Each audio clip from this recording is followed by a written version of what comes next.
Good morning everyone, this is Sandhya and welcome back to the channel.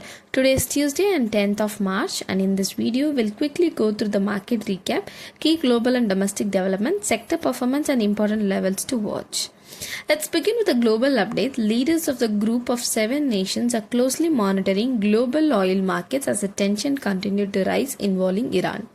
France's finance minister Ronald mentioned that G7 is not yet ready to organize a global release of emergency oil reserve, but they are prepared to take action if required to stabilize the market. Oil price moved sharply higher earlier, with Brent crude jumping nearly 29% amid fears of supply disruptions. The situation has become more sensitive as exports from major oil producers such as Saudi Arabia, Kuwait, Iraq and UAE are facing challenges due to disruptions near the crucial Strait of Hormuz shipping route. Meanwhile, Emmanuel Macron announced that energy minister will meet in Paris to further assess the situation. Rising oil prices are already affecting consumers globally through higher fuel costs and increasing air ticket prices. Overall, tensions around Iran and disruption in the Strait of Hormuz would push oil price even higher, which may increase inflation and create volatility in global markets. Now moving to another important development, former US President Donald Trump stated that no final decision has been made yet regarding taking control of Iran's enriched uranium stockpile. In an interview with the New York Post, he mentioned that US is still far from making final call. Reports suggested that US and Israel have discussed the possibility of sending special forces into Iran to secure around 450 kilograms of highly enriched uranium, which could potentially be converted into weapons grade material within weeks. Trump also reacted in Iran's new supreme leader Mojtaba Khamenei, who recently succeeded his father Ali Khamenei, saying he is not happy with him. Meanwhile, US Secretary of State Marco Rubio indicated that eventually someone will have to secure Iran's nuclear material, as preventing Iran from obtaining a nuclear weapon remains one of the key strategic objectives. Now let's move to the Indian market. Nifty 50 started the session on a weak note, opening with a sharp gap down of 582 points at 23,868 and falling further to an intraday low of 23,698 during the morning trade. However, the index remained mostly range bound throughout the session and witnessed a smart recovery in the final hour of trading, eventually closing at 24,028. The daily chart index formed a bullish candle with a long lower shadow after a gap down opening, indicating that buyers stepped in at lower levels despite the earlier weakness. From a technical perspective, the 24,000 level will act as an immediate support, followed by 23,800, 23,700 and 23,500 level.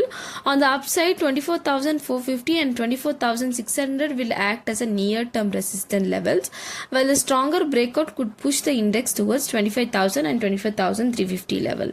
Looking at the Bank Nifty, it underperformed the benchmark index today, falling about 3.05% to close at 56,020, which is the lowest level since October 8, 2025. During the session, the index slipped on an intraday low of 55,274, but later recovered more than 700 points.